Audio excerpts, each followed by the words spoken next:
esos componentes estructurales que los tiene que formar para la célula hija. O sea, todo ese proceso de biosíntesis que va a ser usado en la célula hija.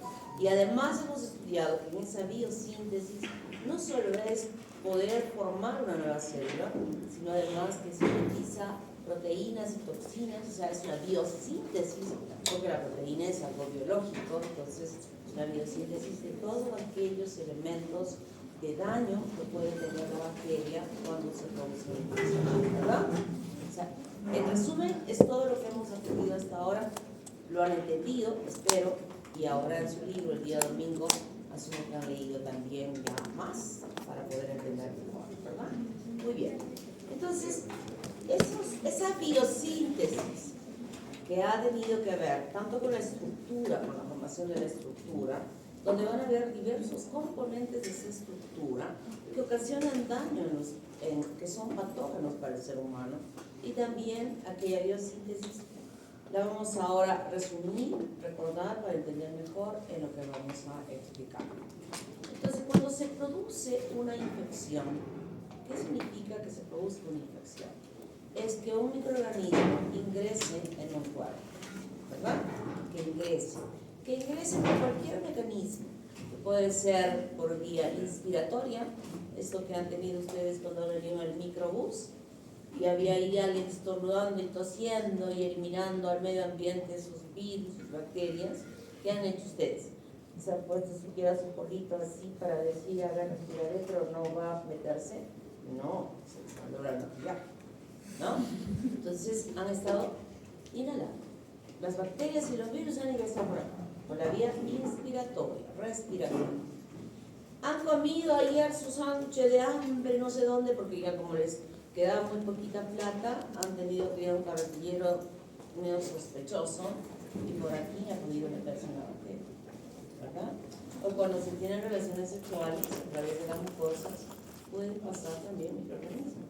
Virus que se meten, o pueden ser depositadas de las secreciones tanto del varón como la mujer, en el varón o en la mujer, o a través de la sangre.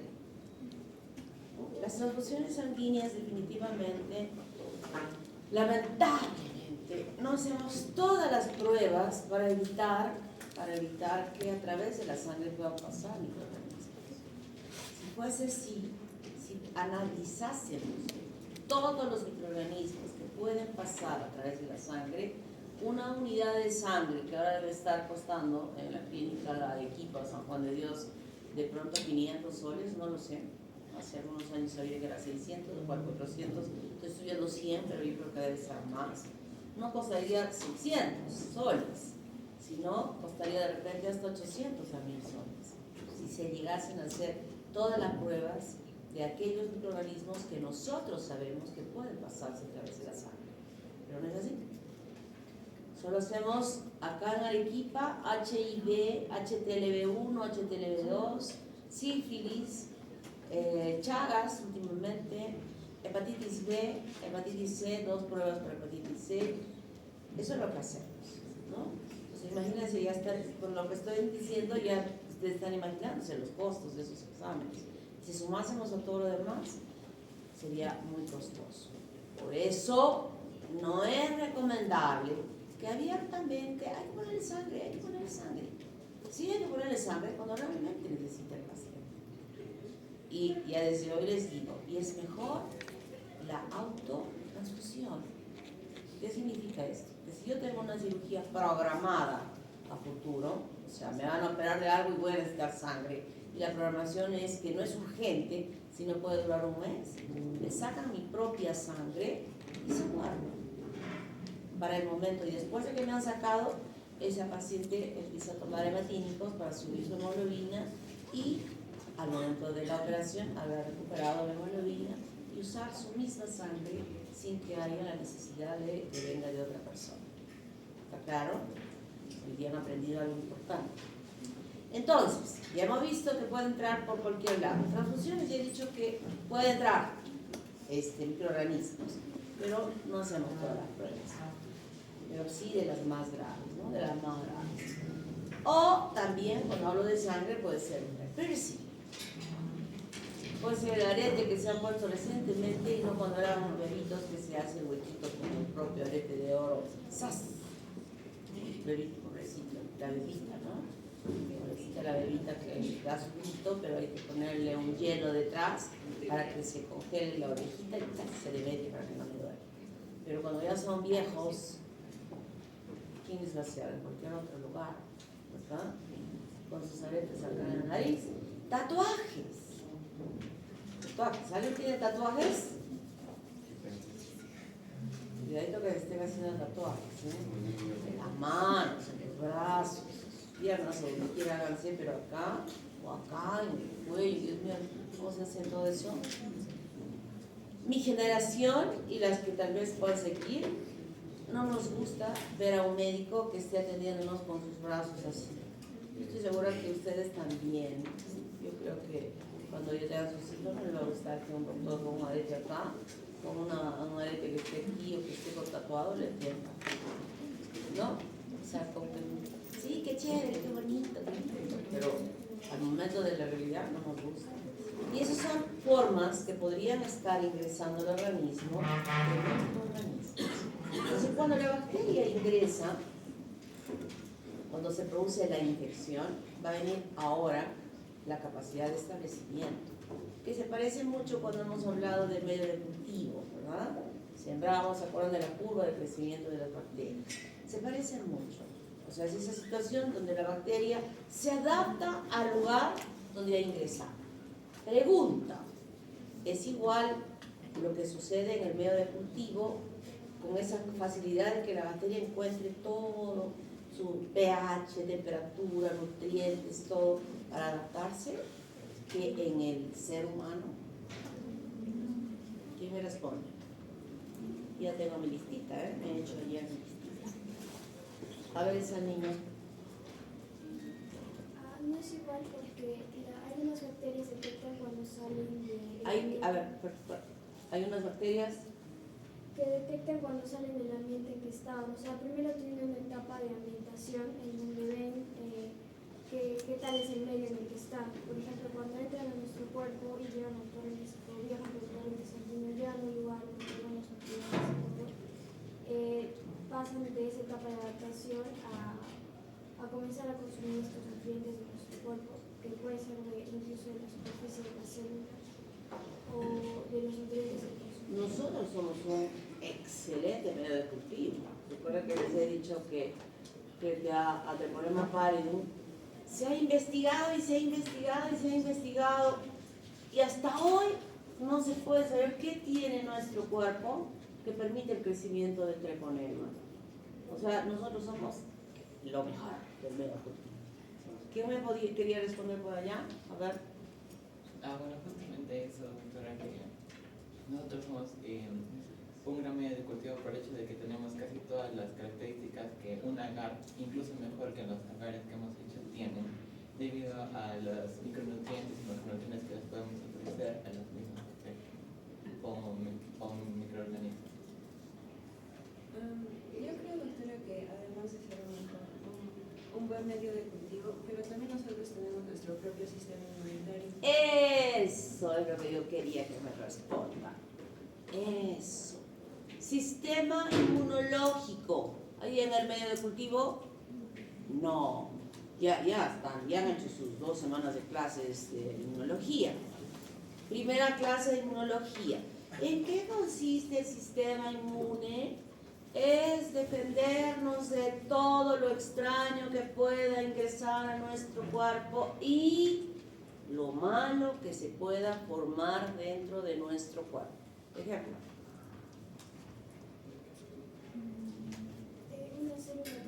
Una célula cancerosa. Ese es el sistema inmune.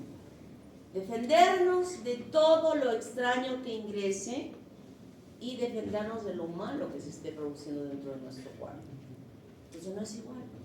Porque la bacteria que ha ingresado por cualquier vía, primero tiene que luchar contra las defensas inespecíficas del organismo, inicialmente, ¿no? Entonces ahí es una lucha, ahí empieza a tener sus armas, sus agentes de patogenicidad. Y en esa lucha ha vencido ese microorganismo al sistema inmune en el lugar donde se ha producido el ingreso. Entonces, luego que ha vencido, ha luchado, ha peleado, ha muerto los leucocitos, pero ha vencido. Y empieza luego la capacidad. Ya se estableció, ya dijo acá y me quedo, vencí. Y ahora empieza la multiplicación. Y la multiplicación implica que ya va a haber el daño producido por esas bacterias que se están multiplicando activamente en tremendo medio de cultivo, empieza a producir síntomas y signos en el desarrollo de una enfermedad. Y luego, la capacidad de invasión. Dice, acá tengo todo, ¿por qué me voy a quedar solo aquí? ¿Por qué me voy a quedar solo aquí en la gargantita ahora que he llegado a esta gargantita en el bus y ha caído acá? Ahorita deben estar peleando esas bacterias que han capturado ustedes en el bus. Aquí está la lucha. Es un tracto respiratorio, están luchando. ¿Ustedes qué tal sistema inmune tienen? Bueno, ¿verdad? Entonces, no va a pasar nada. Pero si están así medias debiluchas, probablemente pueda pasar.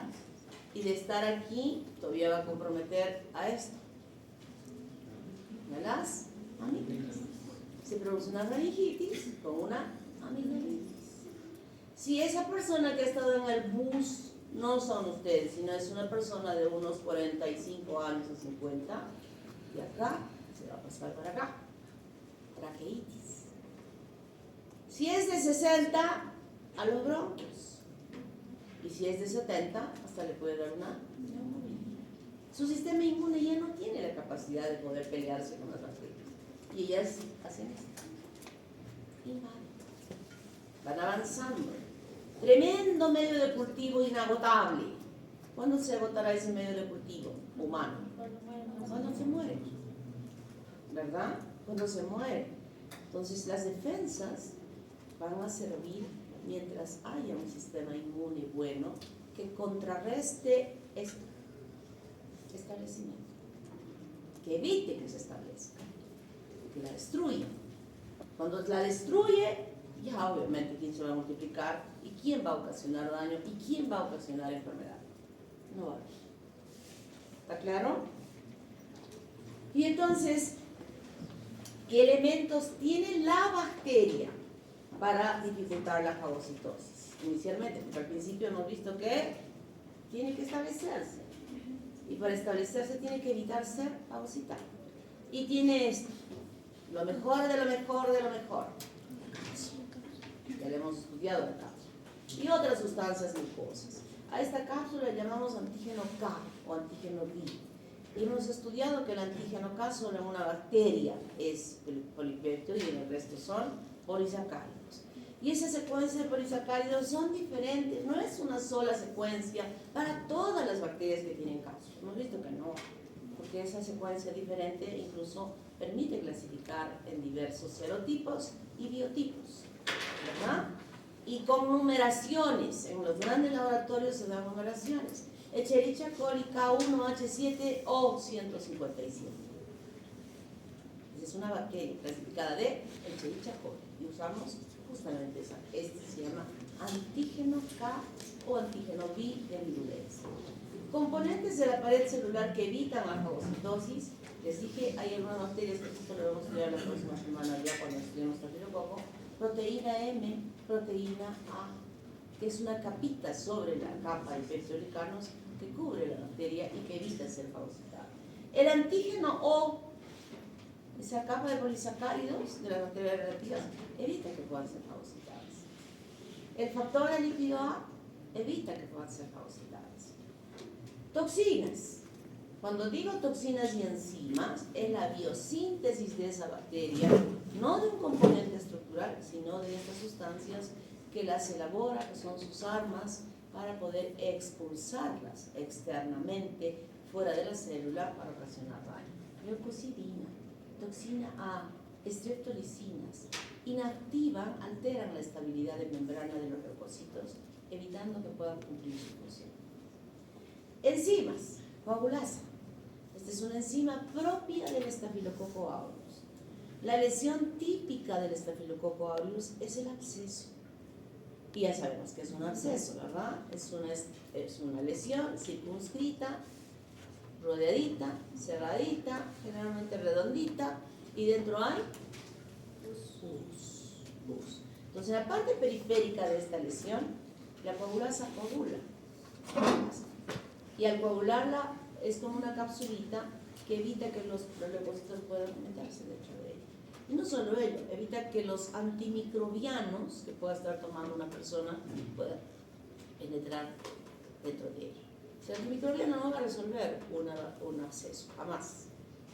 El absceso se resuelve cortando, expulsando la pus, lavando y dejando un dreno, que es un dispositivo que va a mantener aperturado el poquito del centro del absceso hacia el exterior. Y luego, obviamente, utilizar una terapia antimicrobiana, ¿no? Eso es lo que hacemos con el absceso. ¿Quién hace esto? La coagulasa. Entonces aquí tenemos montones de enzimas. Y el sustrato lo podemos entender de acuerdo al nombre de la enzima. Hialuronidasa, colagenasa, coagulasa, lipasa, elastasa, sinasas. Esto ya va a otro campo. Quiero que ya esa es palabrita para que lean en inmunología. ¿Qué son esas sinasas? Glicosidasa, lecitinasa, neuraminidasa, mucinasas, proteasas, ureasas. Fíjense, sus sustratos son componentes de nuestro cuerpo, ¿verdad? Son componentes de nuestro cuerpo. No todas las bacterias tienen todas estas enzimas. Algunas, niñas, algunas son propias de una bacteria exclusivamente. Otra puede tener dos. U otras más, Otras más, aquí he puesto un conglomerado. Pero hay una bacteria que tiene todas estas. Estas son enzimas. Y también puede producir toxinas. Y también su estructura bacteriana tiene todo lo que hemos aprendido hasta ahora. Es una bacteria maldita, malvada, terrible. Se llama Pseudomonas aeruginosa. Y esta bacteria tiene todo esto. Y es una bacteria que además vive en todo lugar, es ubicua. Está en todo lugar. Pero además tiene una predilección por estar en los hospitales. ¿Qué característica le sumamos a esta? Esa niña del fondo, dime niña, ¿qué característica tendrá una bacteria que vive en el hospital? Que le gusta, habita más en el hospital. ¿Qué dirías tú? ¿Qué? No te escucho nada. Que tiene resistencia a los antimicrobianos. Muy bien, pero no estés hablando. ¿Cómo te llamas? Clarisa García, sección. ¿Qué sección es esta? B. Estate atenta, ¿eh? Sabes que a mí no me gusta que cuando estoy explicando a alguien esté ahí hablando. Me enojo. García, ¿no? Si no me contestabas, te iba a poner menos nota. Pero te has ganado una participación. Entonces, imagínense una bacteria que tiene 800.000 armas y todavía es resistente a los antimicrobianos. ¿Cuál es el futuro de ese paciente? Muerte. Lo que tenemos que hacer es llamar al párroco del hospital para que le dé los santos óleos, porque va a ser muy difícil que podamos sacar a ese paciente de ese proceso infeccioso. Y es una bacteria que vive con nosotros, está en nuestro cuerpo. Muy bien. Entonces, ¿cómo las bacterias se difunden? Por contigüidad y por continuidad. Continuidad es lo que he dicho hace un momento, de que la bacteria llega acá, luego para acá y produce una neumonía. Continuidad es que se produzca una infección de la uretra y que luego se extienda a la vejiga y luego por los uréteres y luego a el riñón, ¿no? Eso es continuidad. Pero cuando hablamos de contigüidad, es contiguo, de un tejido a otro tejido. Por ejemplo, ha recibido una patada en la canilla. ¿Cómo es la anatomía de la canilla? Piel, poquito tejido celular subcutáneo y hueso. Y las heridas que se producen ahí, que puede haberse producido una herida, a veces son difíciles de poder recuperar por la falta de irrigación. Entonces, no, la herida está contaminada, se infecta, supuestamente tejido celular subcutáneo. Hasta ahí se formó una costra, pero de pronto un día el paciente tiene que se le hincha la pierna y que no puede caminar. El médico observa, mira, toca, ¿qué pasó aquí? Y se saca una radiografía. Y debajo de la radiografía o la radiografía muestra que ya no es compromiso de partes blandas, sino de óseo. El compromiso óseo. Tiene osteomielitis. Eso se llama contigüidad. Linfática. A ver, ¿quién me dice cómo es esta circulación linfática histológicamente? A ver. Ya, primero empezamos con los capilares linfáticos que se encargan de captar los residuos. ¿Qué característica tiene ese capilar linfático? ¿Qué similitud le das tú al inicio de esa circulación linfática? Es como que, siempre están abiertos porque permiten captar, por ejemplo, proteínas. ¿Ya? Y luego de eso vienen ya luego los vasos linfáticos y luego viene el vaso linfático aferente, luego van al ganglio y luego de eso en el lado izquierdo va al conducto torácico y en el lado derecho la gran vena yugular. La gran vena linfática yugular, ¿verdad? Sí. Entonces, esa es una característica importante. Los vasos linfáticos, la circulación linfática, es como un embudo abierto que recoge todo el líquido intersticial, va recogiendo todo. Y ese líquido intersticial va a formar, si me hago una herida acá, contaminada, con algo que está contaminado, entonces se recepciona, va a un conducto linfático y llega a la primera parada. Ganglios, ¿cómo se llaman estos ganglios que están aquí? Epitroqueales. Bien, dijo su compañero, aferente. Entra por la corteza y luego sale por el hilio del ganglio. Se pasó, ahí usted sabe que en el ganglio están así los linfocitos con sus metralletas. Y él pasa como por callejón oscuro. Y está esquivando las balas. Pasó. Llega a los ganglios axilares. Y de los ganglios axilares, que son varios conglomerados, porque no solo llega de acá, sino de la mama, de la parte del tórax. Es muy importante, asumo que cuando han estudiado esta parte de la anatomía, presumo que han hablado de cáncer de mama, ¿verdad? Y les han dicho, miren, esto es lo que se saca cuando una mujer tiene cáncer de mama. Tenemos que sacar 1, 2, 3, 4, 5, 6. ¿Cuántos son? ¿Cuántos son? Y a nosotros nos importa, porque cuando en patología nos llegan estos ganglios y disolvemos con la mano la grasa, porque viene con grasa, no es que ahí en la cirugía están disecando los ganglios, simplemente sacan grasa aquí, grasa más acá, y a patología nos llega conglomerados de grasa. 1 amarraditos, 1, 2, 3, 4, y cuando nosotros informamos el resultado tenemos que decir, en 1 no hay nada, en 2 no, en 3 hemos encontrado algo, y así informamos al ginecólogo, al cirujano oncólogo que ha hecho esto. Y esa grasa, estamos así, y de pronto como disolviendo la grasa, y percibimos en la yema como un granito de arroz, hasta la mitad de un granito de arroz, a veces una cuarta parte del granito de arroz. Y ese es un ganglio. Estamos sin que se nos escape ninguna. Ya, 1 para un ladito, 2, todo ese 1 se va a la cajita que ustedes han visto para hacer la parafina, toditos esos en 1. Otra cajita para 2, otra cajita para 3. ¿No? Pasó eso, venció. Ahí ni siquiera eran metralletas, sino esos misiles, pero se escapó. Entonces llega a la vena, a la torácica, y se integra a la circulación sanguínea. Integrándose a la circulación sanguínea, de ahí puede ser disparada a cualquier lugar. La vía hepática, todo lo que entra por acá,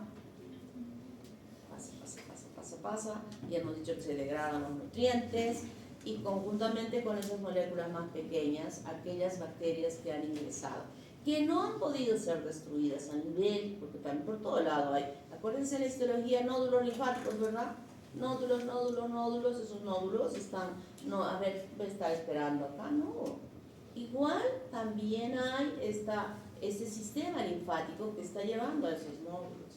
Pero si no han logrado lograr el objetivo de destruir, va a seguir la circulación sanguínea. ¿A dónde va todo lo que se absorbe del intestino? Por las venas, ¿cómo se llaman esas venas?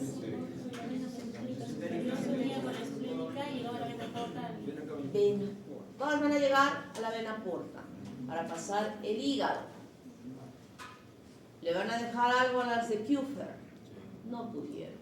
Se siguió pasando ya y otra vez se integran a la sangre, ¿no?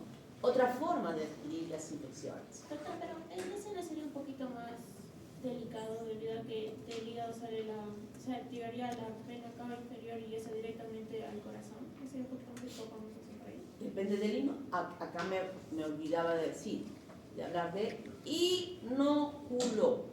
¿Qué significa inóculo? Cantidad de microorganismos que hayan podido ingresar. Si es unos 100, 200, el sistema inmune los baja. Pero si el inóculo es grande, no. Aunque hay algunas bacterias que vamos a estudiar ya la próxima, dentro de 3 semanas, les voy a decir, miren, 100 bacterias pueden desarrollar la infección. Depende de la bacteria, pero va a llegar a la circulación. Justamente cuando llegan las circulaciones que hablamos que se van a producir las infecciones generalizadas, a veces pueden ser que se queden solo en el intestino. Y cuando solo se quedan en el intestino y ese sistema de defensa evita que pase, ahí se va a traducir en ¿qué? En diarrea. ¿Se dan cuenta? O si solamente está limitadas acá, estoy 2 semanas ahí tosiendo, pero no tengo neumonía. Está limitándose la infección hacia otro lugar, ¿no? Cuando hablamos de la vía nerviosa, nos ponemos como ejemplo el virus de la rabia. La persona ha recibido una mordedura a nivel del tobillo y ese virus se ha metido en una fibra nerviosa. Intraaxonalmente va a viajar, llega a la médula, asciende, intraaxonalmente, llega al cerebro. Es recién en el cerebro donde las células que están ahí en las neuronas se forman los nuevos ganglios. Y de allí recién van a salir por las extensiones nerviosas que están conectadas a ese segmento, por los nervios que están inervando a las glándulas salivales. Por eso es que en la saliva se encuentra el virus, pero luego que ya se han formado a nivel del cerebro. Una consulta. En el caso del sífilis, que en las etapas avanzadas ya tiene repercusiones a nivel nervioso como la demencia, ¿qué ocurre con la bacteria a lo largo de ese periodo? ¿Muta o qué sucede? La bacteria sigue. El lugar donde la bacteria de la sífilis ocasiona daño es en el endotelio de los vasos. Endotelio. Primero, en el lugar donde se introdujo, va a provocar una lesión a ese nivel. Al provocar daño en el endotelio, va a producir una úlcera, que es el chancro. La bacteria, si no ha sido eliminada, sigue ahí circulando. Recuerden que esta bacteria, no sé si se los dije también, tiene un tiempo de división largo. No es como, también tiene 18 horas de división, como el Mycobacterium tuberculosis. Entonces, por eso se va manifestando en etapas. Lugar donde está, endotelio. Entonces, cuando llega hasta el cerebro, endotelio. Cuando produce un aneurisma de la aorta, endotelio, ¿no? Está allí, dañando progresivamente, carcomiendo, diría yo la palabra. Vamos a ver cuando vea la sífilis terciaria las características de las lesiones que se pueden observar externamente. Se va cayendo parte del paladar, van destrozándose algunos segmentos. Entonces, y hemos visto todos estos mecanismos, cómo puede difundirse la bacteria.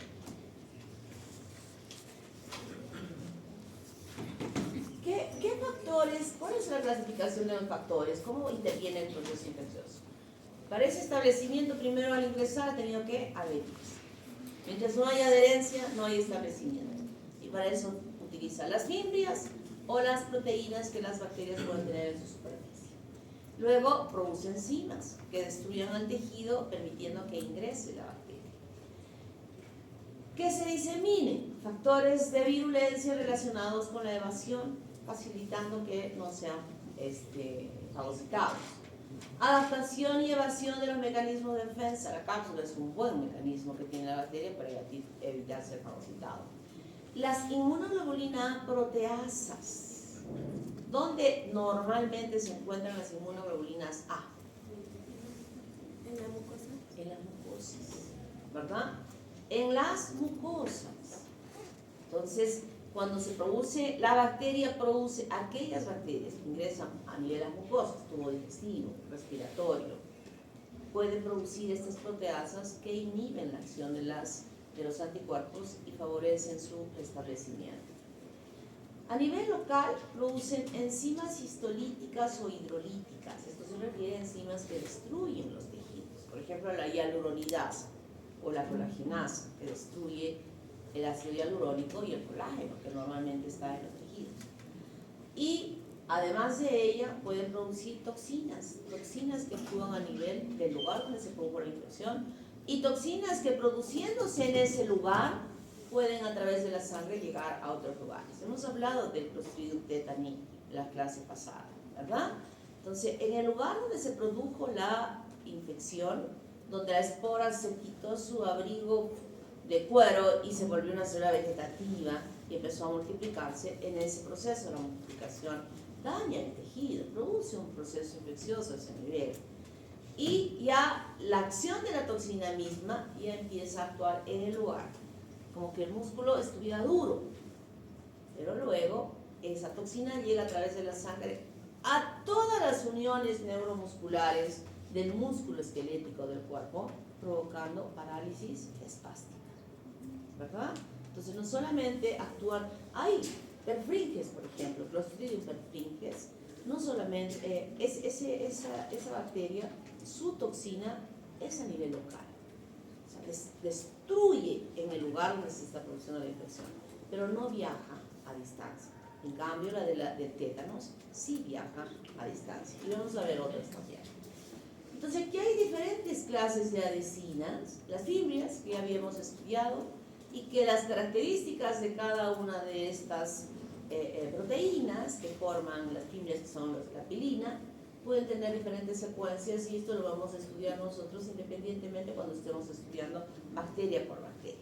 Que para este examen no se van a aprender esto, no les voy a preguntar, ya lo vamos a estudiar, pero quiero que diferenciamos que las adhesinas pueden ser fimbrias o pueden ser no fimbrias, están compuestas por proteínas, como la proteína M o la proteína A, que facilita la adherencia de la bacteria a la superficie de las células o a estructuras protésicas que puedan haber en ese cuerpo, sondas que pueda haber en ese cuerpo. Y el glicocáliz, que no es de composición de proteínas, sino de polisacáridos. ¿Se acuerdan de SLIM, que era una capita finita de polisacáridos y que también sirve para la adherencia, como tiene el Streptococcus mutans o el epidermis, el Staphylococcus epidermis. Yo estoy hablando de exotoxinas y toxinas y toxinas, y también hablamos de endotoxinas en la clase pasada, ¿verdad? ¿Cuál era la endotoxina? A ver, espérense. A ver, aquella niña que nunca levanta. Sí. Es el lípido. ¿Y cuál es la acción de esa endotoxina? ¿Qué? Sepsis general. No, una sepsis general. Sepsis general. No. Allá atrás. ¿Dónde sería de shock cuando es incluido? No necesariamente, a ver, para aclarar, de pronto nuestra amiga ha entendido que shock es sepsis. No necesariamente una persona que está presentando un cuadro de shock va a tener sepsis. Sepsis ya es otra cosa, ¿verdad? Y es otra manifestación. Muy bien. Creo que antes que me olvide, vamos a tomar nota. Aquí, ¿quiénes han participado? No correctamente. Acuérdate que no has dicho correctamente. Lo que yo quería era que digas lo que ha dicho aquella niña. ¿Cómo te llamas? Moreno Patiño. Moreno Patiño. Pero luego mencionó lo de las células cancerosas. Ah, sí, por eso se los cancerosos. Por eso sí. ¿Tú te apellidas? Y tú sí. Ituza. Muy bien, Ituza. Así me gusta que te defiendas de mi agresión, de mi agente de patología. A ver, allá, a la niña que está hablando al final, que sigue hablando, ya le califiqué. Aquí tú, Paredes. Paredes. Si no me olvido. ¿Alguien más acá? Sí. Traverso. Traverso. Allá, en esa fila de ahí, sí. Solano. Medio punto, Solano. Completa tu puntaje. Solano. Allá, por acá. Allá. Pinto Suárez. Pinto Suárez. Ya. Creo que ya completé, ¿no? Muy bien. Entonces tenemos exotoxinas y endotoxinas. ¿Cuál es la diferencia entre ambas? La naturaleza química de las exotoxinas son proteínas. Están elaboradas en la biosíntesis de preparación de aquello que no es componente de su estructura, sino que la va a eliminar. La endotoxina es componente de la estructura, ¿verdad? Toxicidad elevada, toxicidad menor, acción específica. La exotoxina tiene acción específica. En el caso de la toxina tetánica, ¿cuál sería su acción específica? Parálisis espástica. Esa es la acción. Parálisis espástica. En cambio aquí, lo que nos ha dicho nuestro amigo Pinto, ¿no? Pinto, es inespecífico. El shock es inespecífico. Trastorno de conciencia, trastorno de la frecuencia respiratoria, trastorno de la frecuencia cardíaca, trastorno de la presión arterial, trastorno de conciencia. Shock anafiláctico, shock cardiogénico, shock del dolor, shock, o sea, hay varios shocks. En muchas situaciones se puede presentar esta sintomatología. Entonces eso le llamamos shock, por eso decimos inespecífico. ¿Alguien más producirá parálisis espástica? No. Hay otra que produce parálisis flácida. Todo se le cae. Sus músculos están como trapito. Como cuando ustedes se acuerdan cuando eran malcriados de chiquitos y lloraban y se tiraban al suelo y su mamá les quería levantar y era así, se resbalaban entre la mamá está esforzándose y no sé qué hacen ustedes, que se vuelven así unas flemas que se chorrean. Y ganas de echarles esta botella de agua así, a ver, ¿no? Y se van a poner duros, ¿no? ¿Quién ha hecho eso? A ver, hable. Todos ustedes han hecho eso, seguro. Calor. Son termolábiles estos termoestables. Aunque hay algunas exotoxinas que pueden ser termoestables. Toxoides. ¿Qué es toxoide? ¿Qué es un toxoide? Creo que es una proteína que se podría aislar o algo así y que forma parte de la producción de anticuerpos. A ver, mira, estás a 1 metro, 2 metros, 1.80 y no te escucho. Bueno, algo que ocurre creo que era una proteína que era importante para la producción de anticuerpos o algo así. ¿Pero de dónde es esa proteína? ¿De dónde es esa proteína? A ver, Chise.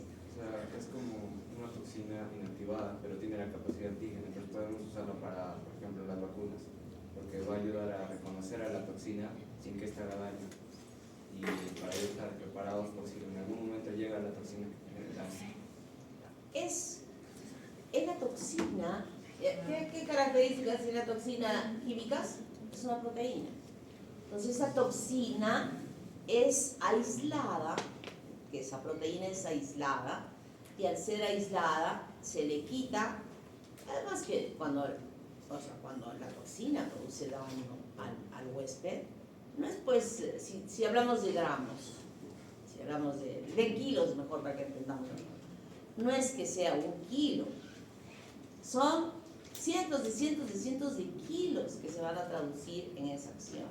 Entonces se retira 1 kilito, o sea, se tiene 1 kilito, pero ese kilito ya tiene la capacidad de tener esto, poder inmunógeno.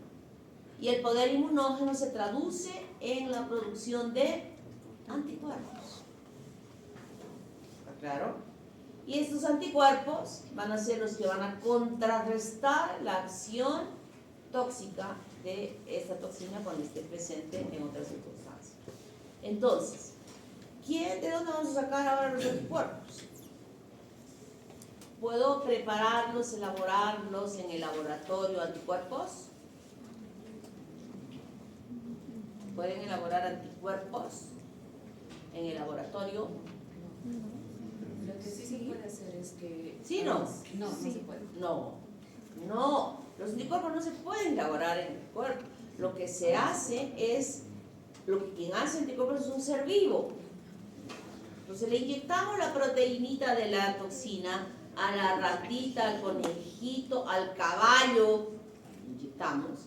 Y también nos pueden inyectar a nosotros los seres humanos. Y se saca del suelo del paciente los anticuerpos que se han producido contra esa toxina, contra ese antígeno, porque es un antígeno, y lo podemos guardar en frasquitos, suero antitóxico. Y esto hay. Sí. Entonces, cuando ese paciente ha llegado del pueblo, del campo, de su paseo, que no se ha vacunado contra el tétanos.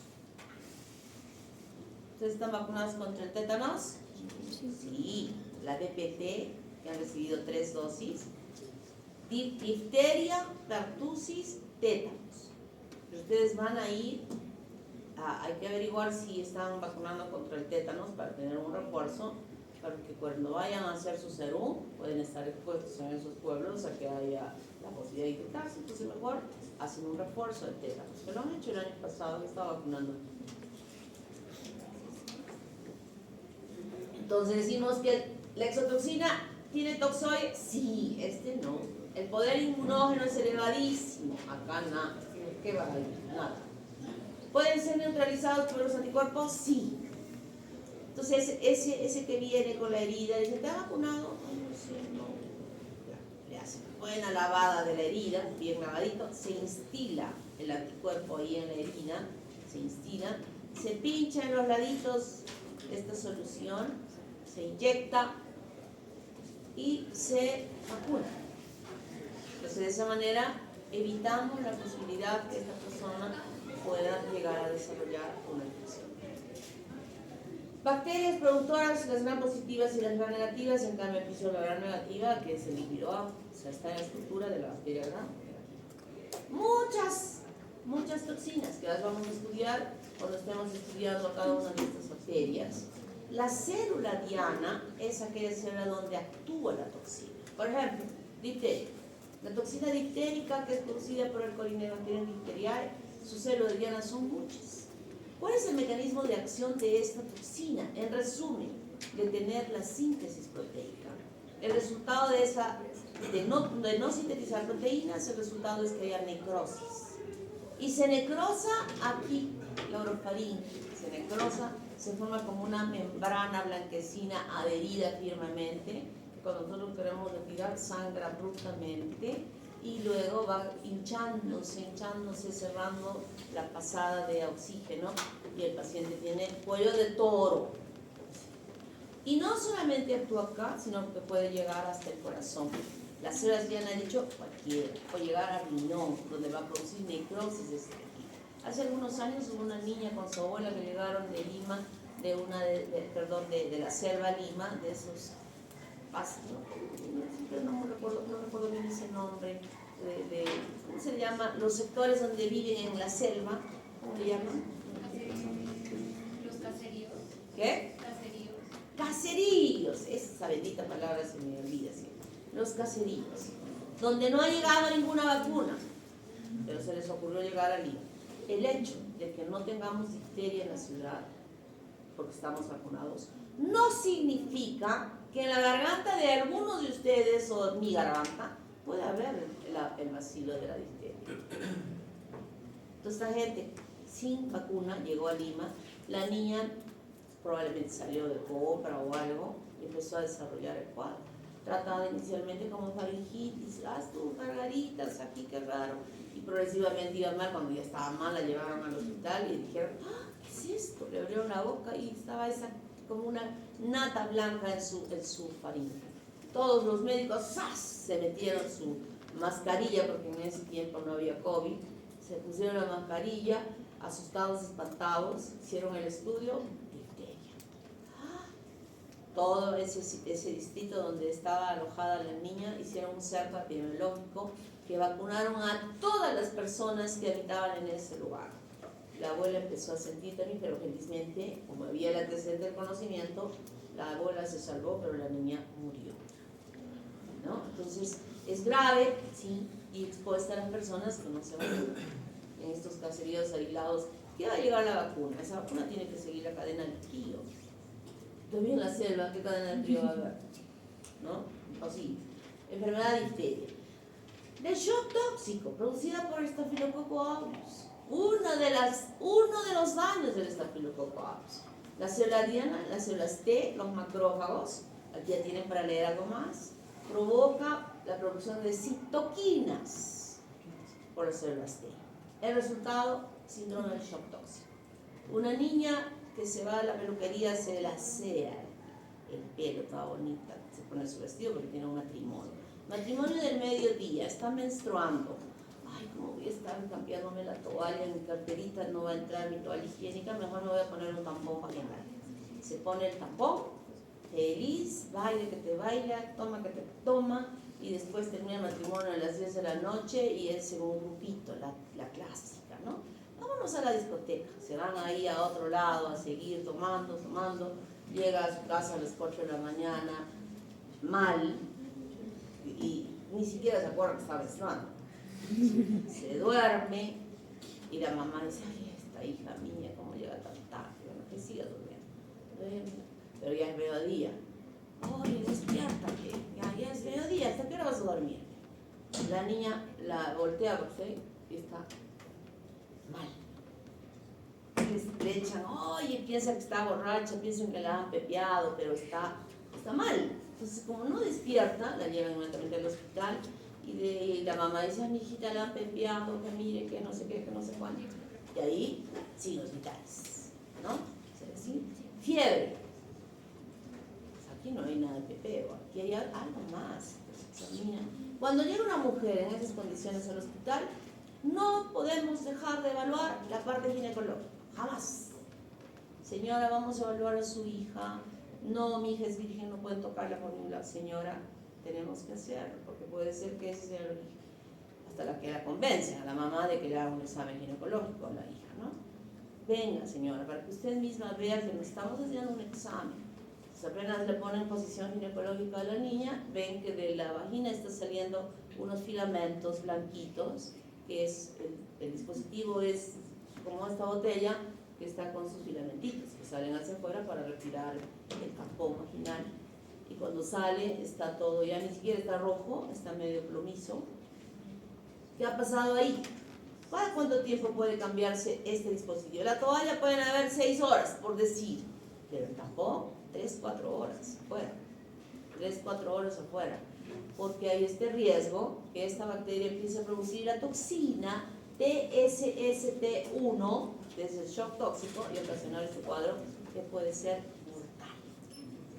Fíjense, entonces esto vamos a estudiar, todos estos vamos a estudiar. Ahí puedo preguntar alguna en este primer examen de pase, pero todo esto vamos a estudiar.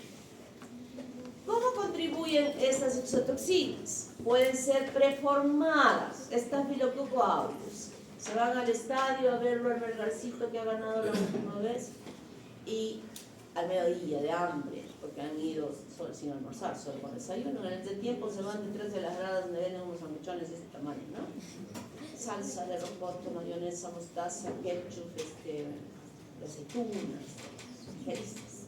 Sale ganando el Melgarcito, llega a las 4 de la tarde a su casa, están felices, comentando el partido, y de pronto como a las 8 o 9 de la noche, ¡ay, qué dolor de estómago! Es un dolor, pero que hace que se tuerzan ese doble. Y no solo eso, sino vomitan y hacen diarrea. Y está ya, los ojitos están hundidos porque toma y vomita. No, hay que llevarlo al hospital. El médico, el internito que estudiaba en la Católica, que recuerdo que el 21 de agosto del 2025 su doctora Noemí les ha explicado que cuando llega un paciente en esas condiciones hay que hacer una buena historia, una anamnesis. ¿Qué comió? ¿Qué comió ayer? No, ayer solo comí en la casa, ya.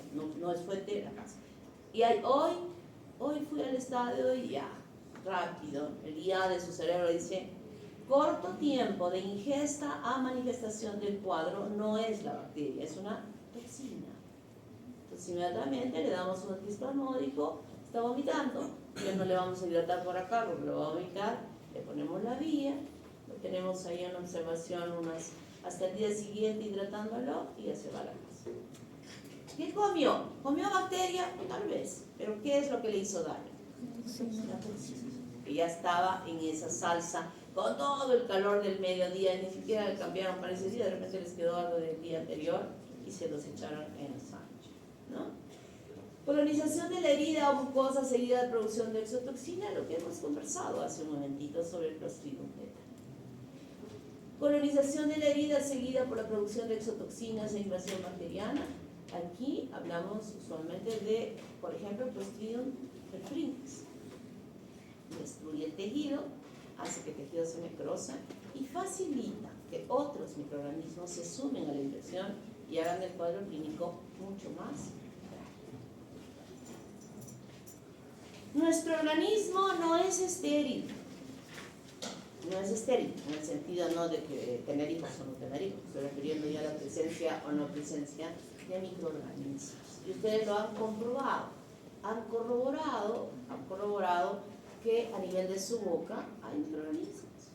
Ayer estábamos revisando con mi grupo de prácticas el cultivo que habían hecho mis alumnos el día lunes, y en uno de los cultivos encontré yo de una niña unas bacterias pequeñitas, que no se veían fácilmente, y al mover se veía así como un rocío finito. Y le digo, a ver, y cada uno después de hacer la descripción de sus colonias encontradas, hacen la coloración de Gram, ¿verdad? Entonces le dije, a ver, haz la coloración de Gram de tu colonia. Todo su espacio estaba con ese tipo de colonias.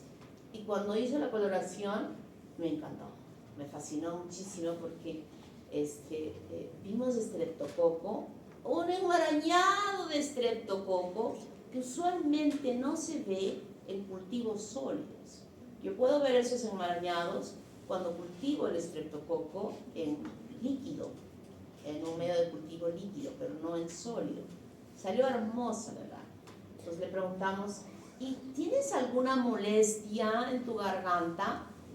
Ninguna, no tengo ninguna. Entonces era parte, o es parte en ella, del estreptococo, de su flora normal bacteriana. Y aquí tenemos que en las diversas partes de nuestro cuerpo, piel, orofaringe, intestino, vagina, tenemos gram positivos y gram negativos. Y en ella, miren, el piel, estafilococo, todos los que se han sacado de su nariz, hemos visto estafilococos. Masivamente han crecido los estafilococos, masivamente.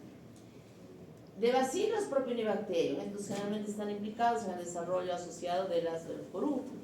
No hay pocos gram negativos en la piel, pero sí hay heterobacterias, bacilos gram negativos. ¿Y han instalado su dispositivo del baño? Total, falta que nos envíen la foto. Pero ya lo han instalado. ¿Alguien más? Bueno, ni siquiera tú, tu mamá, tu familia que lo han instalado, sí deben estar ya sin heterobacterias en su piel. Los demás, y seguro que ustedes tienen heterobacterias en su piel. ¿Tienen el hábito de ir al baño y lavarse la mano? Algunas veces no, estoy segura. Y esa mano puede estar contaminada y tocándose la piel, están dejando E. coli en la piel. Cándida en todo lugar, no hay virus. Orofaringe, esto es lo que encontramos en esa niña. Y no tenía ninguna molestia. Ninguna molestia.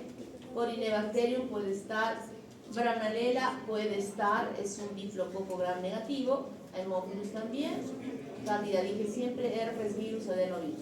Estoy nombrando, ojito, ojito, solo a los que son patógenos.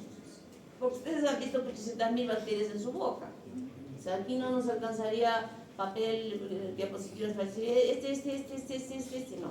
Estoy hablando de las que son patógenas, que conviven con nosotros, que mantenemos a raya la posibilidad de desarrollo de una infección con la integridad de las mucosas, y porque además hay otras bacterias que no son patógenas que están compitiendo con ellas y que no les permiten multiplicarse.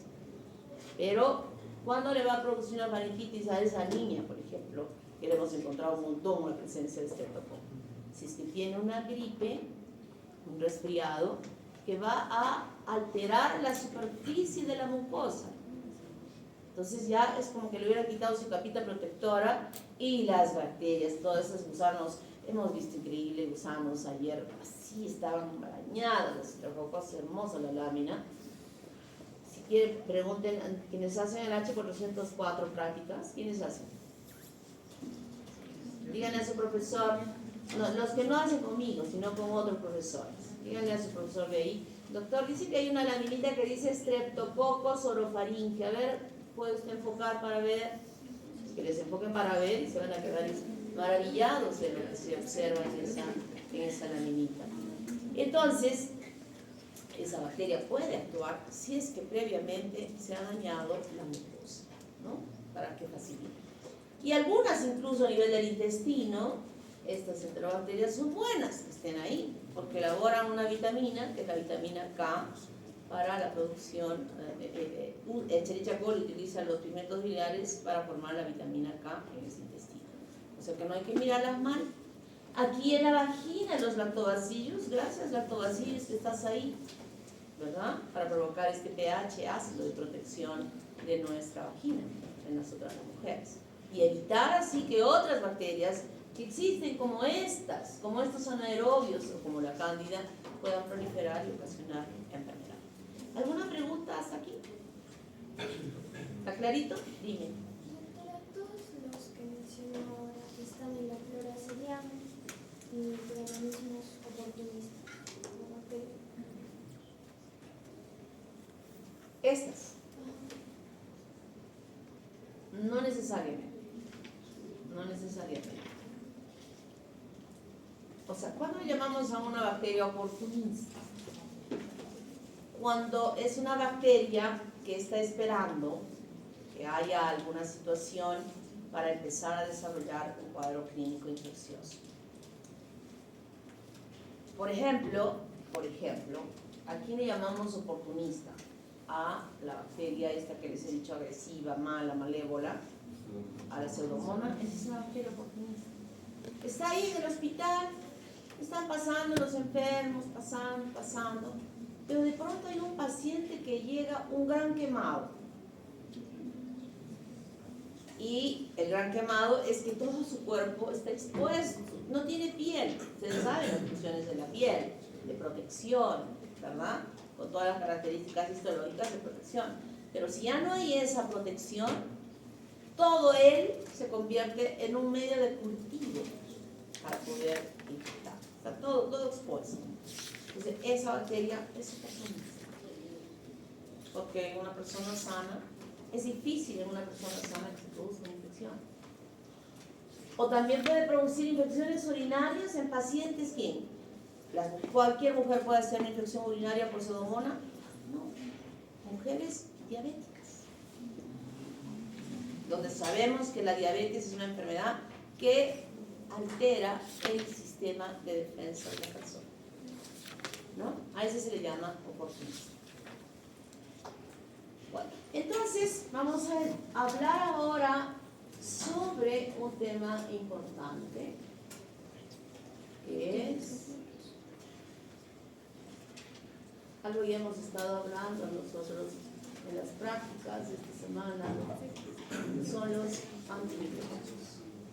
Entonces ya hemos conocido todo lo que tiene la bacteria. Hemos hablado del sistema inmune, cuál es la función de este sistema inmune, ¿verdad? Ya hemos entendido que es defendernos de lo que ingresa al organismo. Y entonces, cuando ese sistema inmune no funciona adecuadamente, nosotros tenemos que proteger. Siempre nos estamos protegiendo de no infectarnos. Me hago una herida y ahí mismo me estoy lavando porque digo, de pronto se me puede infectar, ¿no? Estamos buscando mecanismos por la cultura que tenemos de evitar que nos infecten nuestras heridas, de buscar inteligentemente que no nos... La inteligencia es el tacho de las personas. Cuando se sabe, por ejemplo, que el frío, la exposición al frío, la exposición en ambientes donde hay mucha gente es un riesgo para adquirir enfermedades respiratorias. ¿Cuánta gente ha ido a la FIA el 14? ¿Alguien ha ido el 14 a la FIA o ya no? ¿Cuánta gente había? Full. Esa gente que ha ido a la FIA, ¿en algún momento se ha puesto a pensar, me voy a infectar? No, no sé ni quiénes han cantado. Ya voy a ver a mi cantante preferido, ¿no? Pero ¿sabe esa persona que esos ambientes son para infectarse? ¿Sabe o no sabe? No sabe. Después de haber pasado por una pandemia de COVID, ¿habrá alguien que no haya entendido esto? Todos hemos entendido, todos. Pero lamentablemente una cosa es que no lo entienda y otra cosa es que no lo aplique, ¿no? En la pandemia del cólera, si hubiera habido el 14 de agosto y hubieran ido los cantantes ahí, hubiera llegado, por ejemplo, ¿a qué les gusta a ustedes? No me vengan a decir que les gusta ese conejo malo porque es falso, ¿no? Pues el cantante que les gusta, ¿hubieran ido a la FIA? ¿Hubieran ido a verlo? No hubieran ido a verlo. El pobre hubiera estado cantando solito, como así quiero alguna vez que alguien, no haya nadie que tenga que cantar para nadie. Es horroroso, ¿no? Pero ahora como que ya se han olvidado. Ya se han olvidado y estamos olvidándonos de todo lo bueno que aprendimos, nos estamos olvidando. Y he dicho en algún momento, las enfermedades infecciosas, en el 99.999%, pueden ser evitadas. Pueden ser evitadas. ¿Y hacemos eso? No. Buscamos infectarnos. Entonces, pero de todas maneras, tratamos de que eso no suceda y está en este mundo de los antimicrobianos que tenemos procesos importantes para lograr ese objetivo. Desinfección y esterilización. Esterilización significa eliminar en forma absoluta la presencia de microorganismos, incluidas las esporas. Para lograr eso, la única forma de eliminar las esporas es el autoclave. No existe otro mecanismo para eliminar esporas. Pero siempre estamos utilizando este término de esterilización pensando que lo que estemos haciendo aún bajo otras formas estamos logrando eliminar absolutamente toda formación, incluidas las esporas. Pero no es verdad. Pero es un término que lo empleamos permanentemente. Desinfección es disminuir la concentración de microorganismos de alguna superficie inanimada. Inanimada. Por ejemplo, lavar el baño, lavar los pisos, estar limpiando, limpiar las mesas, limpiar nuestro cuarto, limpiar la ducha, las paredes de la ducha, ¿no? Eso es desinfección. Y para eso usamos desinfectantes, que son compuestos químicos que son tóxicos. ¿La luz ultravioleta no sería como esterilización? Como esterilización. ¿No? Porque es lo que usan en las salas de operación. Es para disminuir, es para como desinfección. La desinfección tiene diferentes mecanismos que los vamos a ver hoy. Entonces, el desinfectante es aquel compuesto que es tóxico y que no puede ser usada sobre superficies animadas. El cloro es un desinfectante. ¿Puedo limpiar mi piel con cloro? No. La asepsia y es un mecanismo que va a ir actuando sobre superficies animadas. Y es una disminución. Cuando hablamos de asepsia, se refiere, por ejemplo, a que un paciente va a ser operado en una cirugía programada. Programada significa, mañana voy a operar a este paciente. Y ya se sabe que si mañana va a operar a ese paciente, la enfermera tiene que hacer que ese paciente se bañe. Está disminuyendo ya la concentración de los microorganismos en la superficie de la piel. La antisepsia es cuando ya va a sala y el médico ayudante, que es el responsable de esto, le alcanza a la enfermera un pocillo con isodine jamonoso, con una gasa más firme, pues como un trapo que le lava toda la pared abdominal donde va a suceder la cirugía, le lava bien el ombligo. Hay algunos chicos que han sacado su muestra del ombligo y se han convencido que ahí existen microorganismos, ahí estafilococos. Algunos de ustedes han sembrado su ombligo. En mi grupo yo les he dicho, a ver, siempre su ombligo. Había una chica que lo ha hecho y ella ha encontrado estafilococos. Entonces, bien lavadita. Y luego de eso, le da otro pocillito con isodine, que es yodo en menor concentración, con una gasita y una pinza, va lavando. Desde el lugar donde se va a hacer inicialmente la incisión y le va dando la vueltita, la vueltita, la vueltita. Incluso puede llegar hasta por acá, porque si es que hay un paro cardíaco, a veces se tiene que abrir el pecho para hacer masaje manual. O sea, hasta por acá se puede quitar, ¿no? Entonces, luego ya está limpiecito, le ponen sus campos, etc. Eso se llama antisepsia. Ya el pasar de todos estos tintes de isodine, en algunos países, y ustedes han visto seguro en las películas, ustedes no ven sino como una cosa brillosa en la piel antes de la incisión. Y es estas cintas como de embalaje que se colocan sobre la piel y luego sobre esa cinta se hace la incisión. ¿Para qué? Para evitar las infecciones operatorias. Porque ¿dónde puede haber, a pesar de que hemos hecho todo eso, en qué lugar puede haber bacterias en la piel? Puede haber bacterias en las salidas de las vellosidades. Claro, los lampiños pues nada, ¿no? Pero igual aunque seamos lampiños, la histología de la piel nos dice que hay pelitos que están saliendo y esos pelitos, esos lugares, allí hay bacterias. Entonces con estas cintas que se colocan sobre la piel, se evita que haya este tipo de complicaciones, pero no es algo que nosotros en nuestro país utilicemos este mecanismo. Entonces, dentro de los esterilizantes, he dicho esta denominación se les da a todos como esterilizantes, porque sabemos que el concepto no es el correcto. Agentes físicos, flameado, el que estamos usando en el laboratorio para esterilizar el azaricole. La incineración importante en los hospitales donde se quema. Detrás de los hospitales hay unos hornos gigantes donde se queman las gasas, los guantes, todo aquel material que no va a ser reutilizado. Y como no todas las clínicas tienen ni nada, hay dos centros de incineración que hay en Arequipa, uno que queda por Cerro Colorado y otro que queda por Mariano Melgar, donde de las clínicas llevan en bolsas herméticamente selladas a estos lugares y ahí hay balanzas donde pesan. La clínica San Juan de Dios ha traído 10 kilos para incinerar y le dan un certificado que diga clínica San Juan de Dios tal fecha 10 kilos. Eso lo tiene que mostrar al Ministerio de Salud en las evaluaciones permanentes a donde son evaluados. El calor húmedo, el horno pastel es como el horno que tenemos en la casa. Aquí se regula tiempo y temperatura, ingresará allí materiales que pueden soportar el calor sin ser afectados. Fierro, vidrio, pueden ser sometidos a él. El calor húmedo, el de la ebullición, en la olla que van a usar ustedes en su posta, va a haber una olla donde van a hacer hervir el espéculo. Por favor, van a hervir el espéculo, ¿no? No solo basta lavar, que le van a poner una señora y a otra señora y a otra señora. Hay que hervir. Y si todavía hacen que su mamá les regale una olla de presión viejita que esté en un rincón, llévensela, porque ese es un sistema de autoclave. Mejor todavía. La tintalización, aquí se hace calienta fuertemente y luego se enfría. Se calienta y se enfría. Se espera, si es un material que quiero esterilizar que es orgánico, que las células de las esporas se vuelvan vegetativas en ese medio.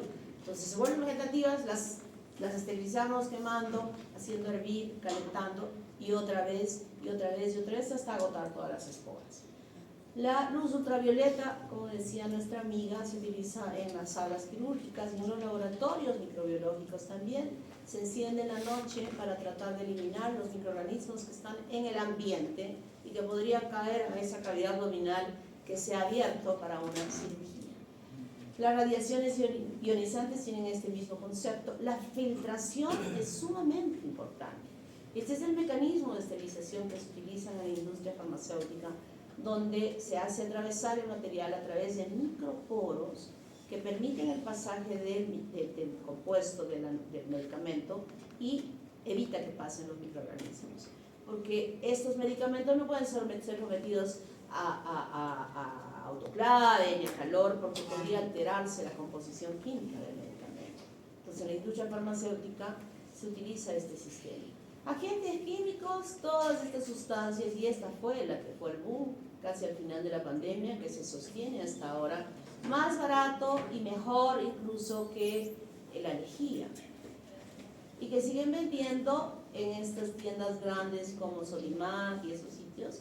Entonces pueden conseguir esto, no huele fuerte, no es tan tóxico y se puede utilizar para limpiar los pisos y los baños y todo lo demás, ¿no?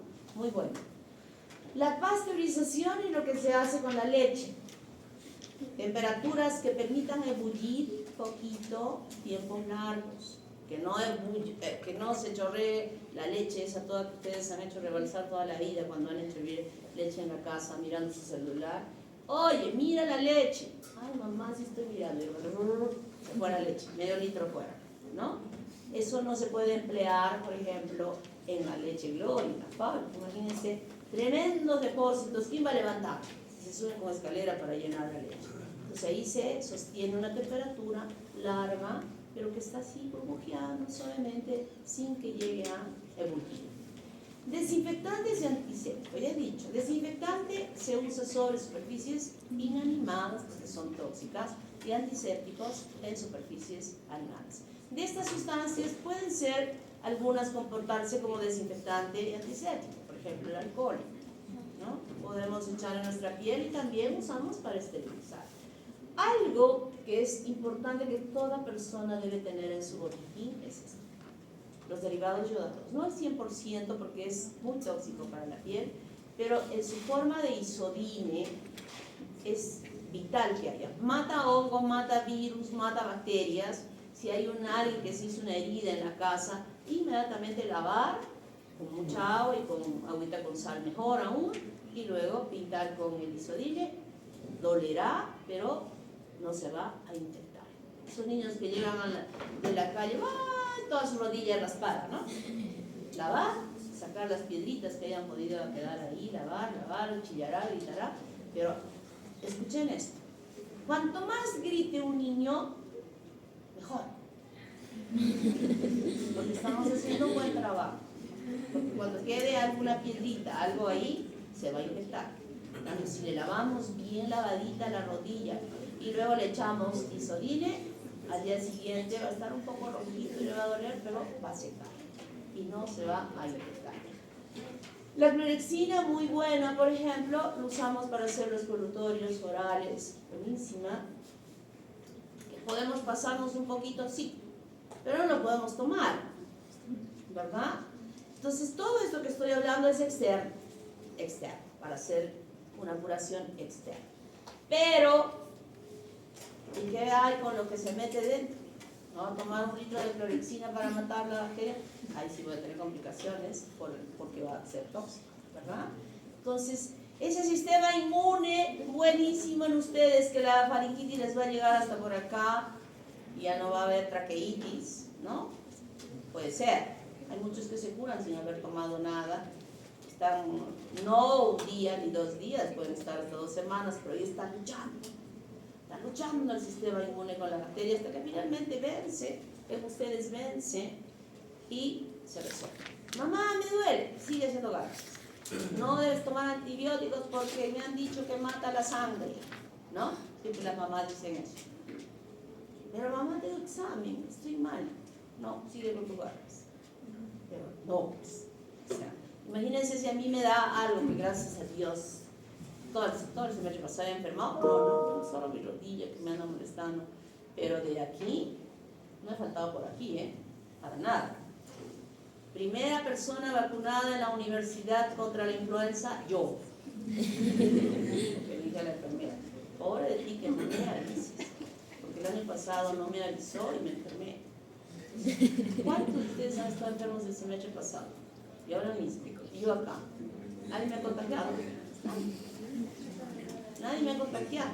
¿Mi sistema inmune es igual al de ustedes? Para nada, ya no debe estar bien mi sistema inmune.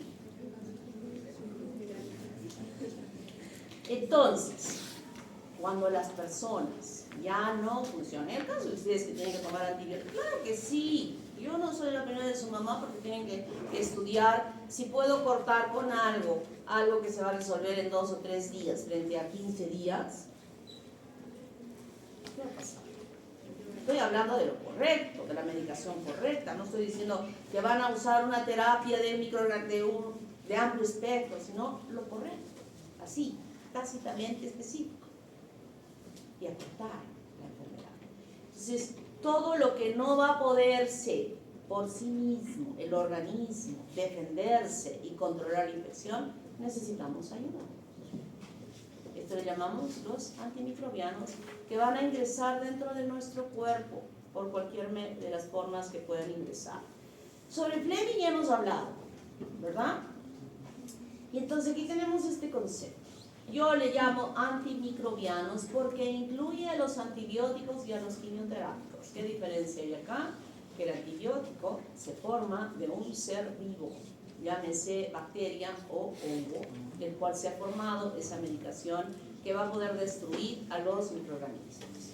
Y quimioterápico es aquel mismo producto que tiene este objetivo de destruir a los microorganismos, pero procesado laboratorialmente, no de una fuente viva. Pero nuestro lenguaje común es que siempre llamamos a todos antibióticos, ¿verdad? Pero hay una diferencia en su concepto. ¿Cuáles son las características de ellos? Poseer acción antimicrobiana, o sea, de matar. Poseer acción de matar. Y esto se investiga en el laboratorio. He encontrado y he sembrado Staphylococcus aureus y ha matado. ¡Ay, qué bueno! Excelente. Ahora que estamos haciendo ya antibiogramas, un halo de inhibición de 50 milímetros. Casi ya toda la placa. ¡Ah, qué buenísimo! Muy bien, a ver, vamos a ponerle a esta ratita.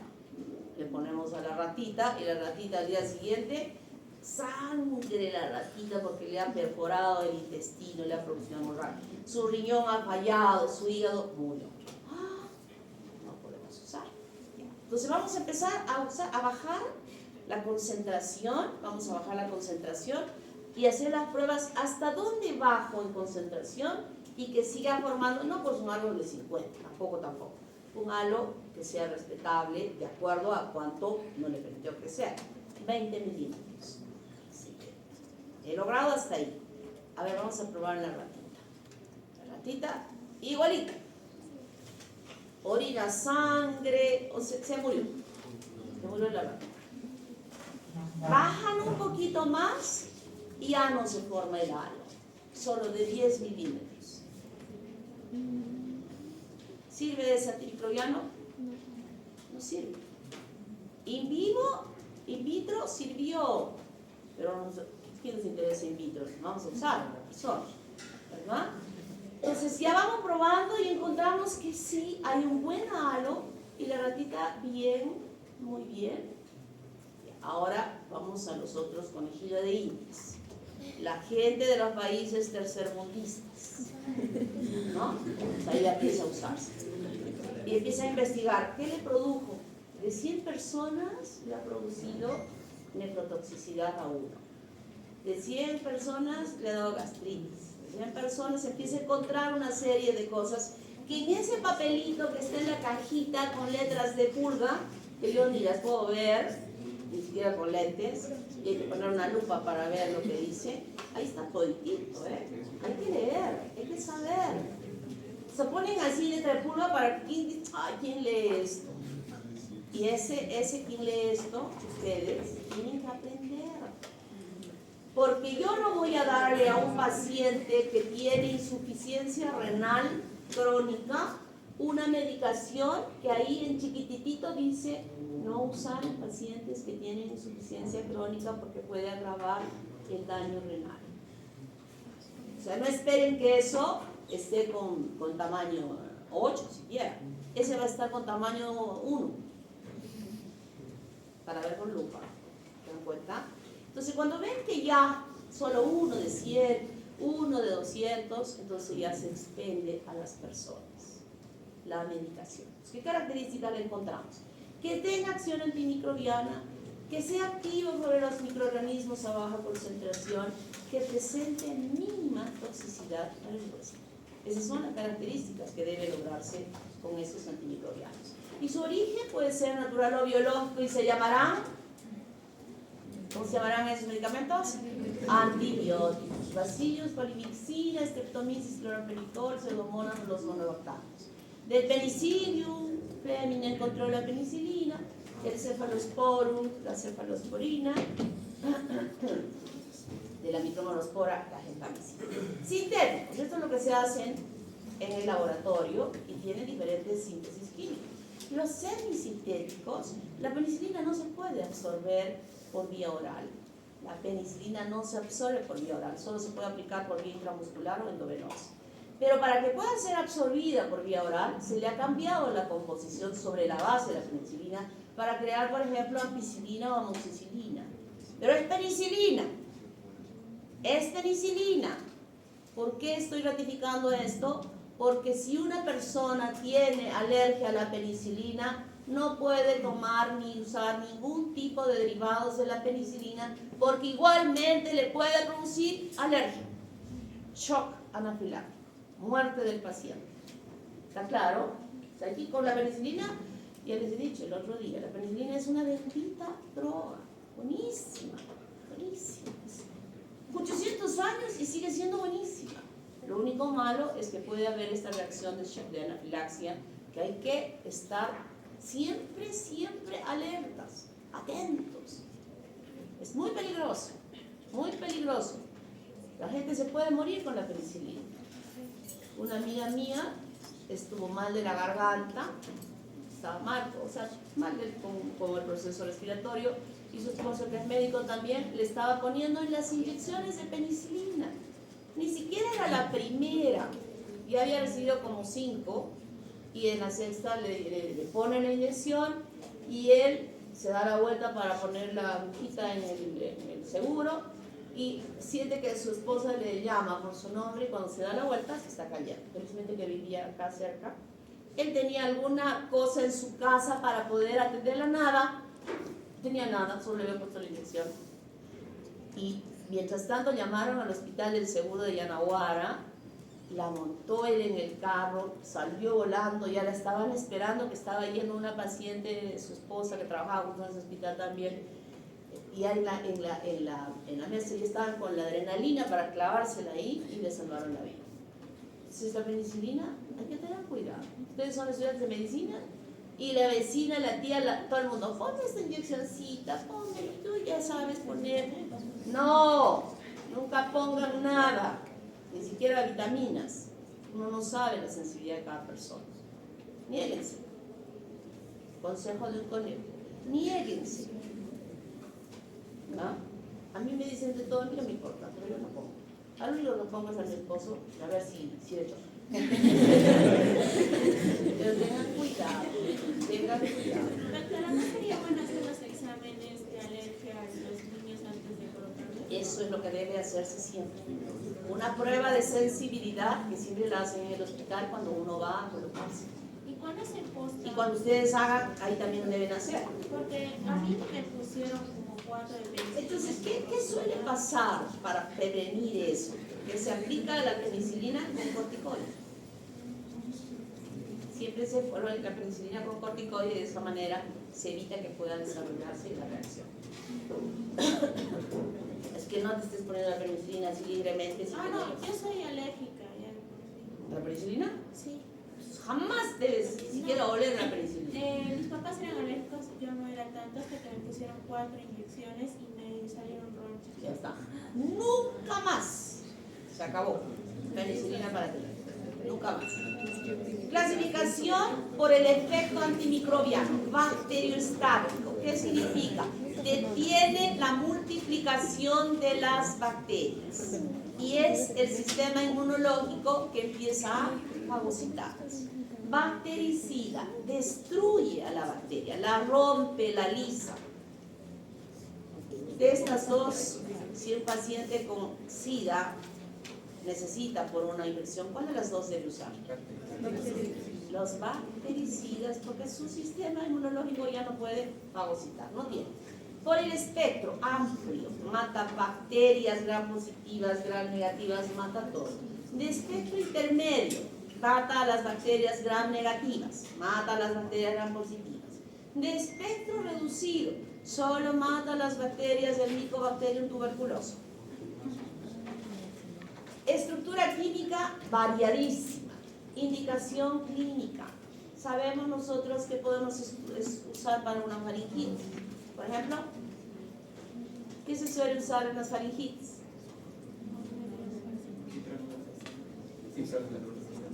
¿Ah? Ciprofloxacino, por ejemplo.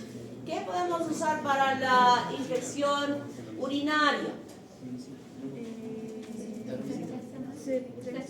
Puedo usar nitrofurantoína, también lo que ha mencionado su compañero, ¿no? Entonces, por la indicación clínica podemos usar, y eso es lo que ustedes van a usar en su cuarto, porque no van a ver laboratorios para determinar. Entonces, por la indicación clínica ya sabemos cuáles. Ustedes deben aprenderse bien aprendidos, siquiera 2 o 3 para cada lugar, bien estudiados. Mecanismo de acción, ¿dónde actúa? Ya hemos estado viendo algunos en alterar la síntesis de la pared celular, en alterar la permeabilidad de la membrana, inhibiendo la síntesis proteica, bloqueando la síntesis de los ácidos nucleicos, interfiriendo las vías metabólicas. O sea, ahí van a actuar. Algunas actúan en 2 lugares, algunas en 1.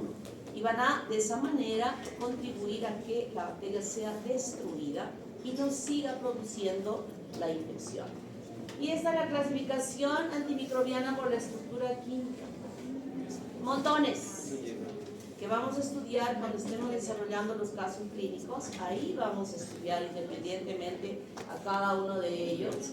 Y vamos a decir de cada, ese que por todos van a tener que saber, dónde actúa, cuál es el mecanismo de acción sobre la bacteria, cuáles son las dosis, por dónde se puede aplicar, en qué enfermedades se puede usar, qué efectos colaterales ocasiona esa bacteria, cuáles son las dosis, etcétera, etcétera. Eso nos tiene que explicar quien asuma el rol del farmacólogo. ¿Está claro? Y entonces aquí tenemos una muestra de quiénes son aquellos que actúan sobre la síntesis de la pared celular, quiénes actúan sobre la membrana, quiénes inhiben la síntesis proteica. Aquí tienen estos nombres. Antimicrobianos que inhiben los ácidos nucleicos, las vías metabólicas, los ácidos micólicos. Y aquí tenemos una imagen para saber dónde de esta estructura de la bacteria estas drogas empiezan a actuar para destruirlas. Pero las bacterias, a pesar de que tienen neuronas las bacterias, y a pesar de que no tienen neuronas, son inteligentes. No sé dónde tendrán la neurona, porque no la hemos encontrado en el estudio de la estructura. Y ellas han dicho, ajá, aquí han creado un montón de armas que están venciendo nuestras armas y nos están destruyendo. Y eso no lo vamos a permitir de ninguna manera. Tenemos que también nosotros no solamente tener nuestras armas de daño contra el huésped, sino nuestras armas contra estos antimicrobianos. Y a eso se llama resistencia antimicrobiana. Y el resultado de crear esta resistencia antimicrobiana, los únicos responsables somos nosotros. Y en un mundo de unos cuantos años más, hipotéticamente en una conferencia que escuché, unos 30 años más, ya no vamos a poder defendernos de las bacterias. Felizmente yo ya no voy a estar, así es que ya es problema libre. ¿Por qué? Porque las usamos mal. En nuestro país, uno va a la farmacia, en las grandes ya tienen más cuidado, pero en las chicas que de repente la compra de ese antimicrobiano es la única entrada que van a tener en el día, las venden. Y las venden quien no está preparado, no sabe de cómo se hace un tratamiento. El tratamiento antimicrobiano, por cada bacteria y por cada cuadro clínico, tiene tiempos. No es que hoy me alivié de mi sintomatología por haber tomado 3 días de una terapia antimicrobiana para una infección urinaria y se me desapareció todo y ya no sigo tomando. 10 días, infección urinaria. Al tercer día o al segundo no me arde, no me duele, mi orina está transparente, limpiecita, etc, etc, etc. Pero mi tratamiento antimicrobiano debe durar 10 días. La señora que se fue a la farmacia y que el chico, que no es el farmacéutico, porque el farmacéutico tiene una preparación, pero es un técnico, ve y dice, para infección urinaria vendía eso. Sí, señora, cómprese esto. Todavía el hombrecito o la chica, la señorita, dice, tómese unos 5 días. Y la persona que no sabe, que no ha sido informada, porque esta ha ido a la farmacia diciéndole, me arde, me duele, ya usted tiene infección urinaria, tome esto. No sabe, no conoce, la mujer no le ha hablado a un médico, que tiene que ser así, que ese médico tiene que tener el poder de convencimiento para explicarle en palabras simples lo que puede suceder. Ya, no, solo dame para 3, no, ya llévese 5, ya me llevaré para 4, se lleva para 4. Toma el segundo día y se le desapareció. La señora dice, por venderme me ha vendido más de lo que necesitaba. Lo deja, porque al segundo día ya no siente molestias. La dejó. Y al quinto día la señora otra vez, me tomaré estas que me han quedado. ¿Le hará algún beneficio? Porque las que tomó mató a estas bacterias, pero no a todas estas. Y estas se informaron de cómo actúa ese antimicrobiano para destruirla. Y mientras está durando el tiempo dice, vamos a crear, de esta forma podemos defendernos de esto. Nos vamos a defender de esta manera y cuando otra vez nos llegue ya sabemos. Y eso es lo que pasa. Y va y dice, ¿sabe qué? He tomado las pastillas que me ha dado y ya no me hacen efecto. Pero el señor ha dicho pues que tome siquiera 4 días. Ya. Resistente a ese antimicrobiano. Tomará otra. Y eso es lo que está haciendo que estas bacterias estén inteligentemente ocasionando esta resistencia. Y puede ser una resistencia ambiental, natural o intrínseca, o adquirida. Hemos estudiado ya, por ejemplo, en la mutación, cómo se pasaban a través del plásmido esa información de resistencia. Y por ejemplo, Staphylococcus aureus, que hace algunos años era sensible a la penicilina, hoy en día ni siquiera esa información de resistencia está en un plásmido, está en el genoma principal de la bacteria. Ya no está, o sea, todos los Staphylococcus aureus son resistentes a la penicilina, no los usamos. Ya no las usamos porque ya es parte de la bacteria. Y puede haber todos estos mecanismos de resistencia de los plásmidos, transposones, integrones. Eso está muy bien bonito en su libro para que lo puedan leer más ampliamente. Hemos estudiado la transfusión, la transformación y la conjugación. En esa información se crean, hay muchas formas de resistencia, mecanismos enzimáticos de inactivación. ¿Qué significa eso? Que la bacteria ha elaborado enzimas para poder destruir y inactivar. Por ejemplo, las beta-lactamasas. ¿Quién tiene? Staphylococcus aureus, para poder controlar ese mecanismo de acción que pueda tener, alterando la permeabilidad o captación de la membrana citoplasmática. Esa membrana, la membrana externa, está evitando que pueda ingresar el antimicrobiano y poder destruir a la bacteria. Alteración en el lugar de unión. ¿Se acuerdan de las proteínas BBPS están reemplazando el lugar de acción y a la penicilina no le hace nada. ¿Se acuerdan que la penicilina tenía que pegarse ahí para inactivar las transfectias? No es fácil, que está ocupadita. Sal nomás penicilina, tú aquí no haces nada. Alterando la resistencia a los antimicrobianos que actúan sobre la síntesis de la pared celular. Todos los mecanismos, y a veces no solo es un mecanismo, sino 2 o 3 que evitan que el antimicrobiano pueda dañar a esa bacteria. Resistencia a los aminoglucosados, modificación enzimática, impermeabilidad y disminución de la captación.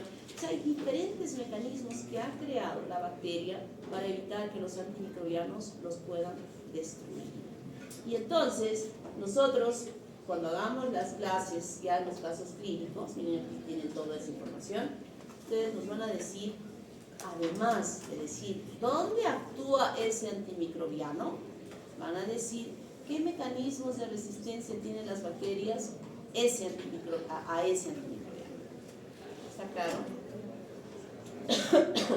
En el caso de los enterococos, por lo menos en las PBPs, para evitar estos que son los antibióticos, se transforman en PB2A y como ya no tienen los receptores de unión, son capaces de abolir, por así decirlo, el antibiótico y hacerse resistentes. Y hoy se está todavía dándonos mayores aportes de formas de resistencia que van a tener los microorganismos contra los antibióticos. Y esto es importante y fundamentalmente quiero llegar a este punto. Ustedes hagan conciencia y aprendan bien, de acuerdo a lo que vamos a estudiar. No vamos a estudiar todo, lo más frecuente vamos a estudiar de las infecciones. Quiero que ustedes aprendan cuántos días debo usar una terapia antimicrobiana para decir que un paciente se ha curado bien y que esas bacterias no hagan resistencia. Porque esa va a ser la única forma que nosotros, al aprender bien y orientar bien al paciente, ya no serán 30 años, sino tal vez 35 años, va a ser 5 años más de sobrevida en el futuro y evitar que eso suceda. En nuestro país, mal. En otros países ya tienen conciencia de esto. En ninguna farmacia de países europeos venden terapias antimicrobianas si es que no tienen receta médica. Por favor, se los ruego. Yo me acuerdo que un año viajé a Europa y mi hijo se puso mal. Rogué, el seguro es un cuento, ese seguro que se compra. Y estaba tan mal, ya en toda época de frío, iba a las farmacias, les mostraba mi carnet de médico, les decía que era médico. No. Felizmente en el tour había un médico peruano que él sí, o sea, yo había llevado, pero se quedó en Francia con mi hija y no llevé al resto. Y este me regaló todo un tratamiento para mi hijo, porque si no creo que mi hijo iba a ponerse mucho peor. Porque no venden para nada, pero aquí sí. O sea que los primeros que vayan corriendo van a ser los países latinoamericanos, por allá van a venir. Bueno, entonces voy a llamar a asistencia.